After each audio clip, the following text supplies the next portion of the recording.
ایسے ایک مقدمہ عمر ابن خطاب رضی اللہ تعالیٰ عنہ کی عدالت میں پیش ہوا. ایک والد آئے، باپ آئے اور آگے کہنے لگے کہ میرا بیٹا میری سنتا نہیں ہے، مجھے کمائی میں سے دیتا نہیں ہے، میرے کھانے پینے کا رہنے سہنے کا انتظام نہیں کرتا. حضرت عمر جلال میں آ گئے، باپ کو وہیں بٹھایا، ایک آدمی کو بھیجا بلا کے لاؤ. جب وہ بچہ آ گیا آپ کی خدمت میں تو آپ نے ان سے کہا کہ مجھے تمہارے والد کے جانب سے یہ شکایتیں ملی ہیں، کیا یہ باتیں صحیح ہیں؟ تو لڑکے نے کہا جی بالکل صحیح ہے. یہ لڑکا کون ہے؟ یہ کہہ رہا ہے کہ جی بالکل سے بالکل بے خوف ہو کے کہہ رہا ہے، یقیناً جو باتیں آپ نے سنی ہیں میرے والد سے وہ 100% صحیح ہیں. نہ میں ان کا خیال رکھتا ہوں، نہ میں ان کی تعظیم کرتا ہوں، نہ میں جو ہے انہیں اپنے اخراجات میں سے کچھ دیتا ہوں. حضرت عمر کے سامنے اتنی یہ بولنا بہت بڑی بات تھی. تو معلوم کیا وجہ کیا ہے. تو لڑکے نے معلوم کیا میرا ہی حق اپنے باپ پر ہے یا میرے باپ کا بھی کچھ حق ہوتا ہے ہمارے اوپر.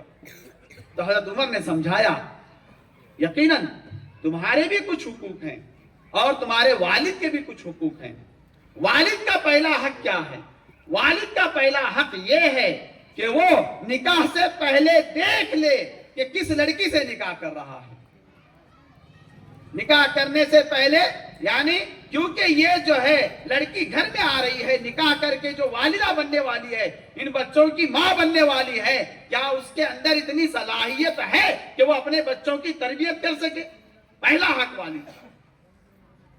سب سے پہلے نکاح سے پہلے والد یہ دیکھ لے کہ وہ کس سے نکاح کر رہا ہے تاکہ لڑکے جو پیدا ہوں گے اس کے اندر تربیت میں کوئی نقص باقی نہ رہے. دوسرا کام اولاد ہونے کے بعد ان کا بہترین نام رکھے. تیسری ذمہ داری اولاد باپ کی اولاد کے اوپر کہ ان کی تعلیم و تربیت کا انتظام کرے. یہ 3 ذمہ داریاں والد کے طرف سے. تو لڑکے نے کہا حضرت میرے باپ نے میرے لیے ایک بھی ذمہ داری پوری نہیں کی، ایک بھی کام پورا نہیں کیا. انہوں نے نکاح کیا ایک مجوسی عورت سے جو پورے شہر میں مشہور تھی اور پورے شہر میں بدنام تھی. ایسی عورت سے انہوں نے جو ہے نکاح کیا. اب جب میں پیدا ہوا تو میرا نام انہوں نے رکھا جوہل. جوہل مانے گوبر کیڑا. اور آج میری عمر 18 سال مکمل ہو کے 19 میں داخل ہو رہا ہوں، آج تک انہوں نے میرے تعلیم و تربیت کا انتظام نہیں کیا. تو حضرت عمر بڑے غصہ ہوئے اور اس باپ سے کہا تم اسی کے لائق ہو، تم اس بات کے لائق ہو کہ تمہاری جو ہے کوئی بات نہ سنی جائے.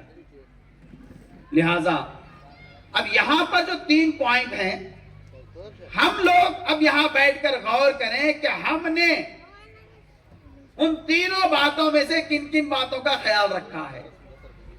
کیا نکاح سے پہلے ہم نے یہ جانچا تھا کہ جو گھر میں ہمارے آ رہی ہے وہ اپنی اولاد کی صحیح تربیت کر سکے گی نہیں سکے گی؟ کیا ہم نے پرکھا تھا؟ دوسرا اسٹیپ جب ہمارے بچے پیدا ہوئے تو ہم نے کیسا نام رکھا؟ 2 مراحل اگر گزر گئے تو تیسرے مرحلے میں ہم نے کتنا کام کیا ہے؟ کیا ہم اپنی اولاد کو خالی دنیا میں لگائے یا اسے کچھ دین کی تربیت بھی کی؟ جتنے یہاں پر ہمارے حضرات آئے ہیں اسی طرح ماں بہنیں بھی جو ہماری آئی ہیں، میں ان سے درخواست کرتا ہوں ان تینوں باتوں پر غور کریں اور یہ دیکھیں کہ ہم کس نتیجے پر پہنچے ہیں. تعلیم اور تربیت یہ ہمارے لیے روز اول سے ہے.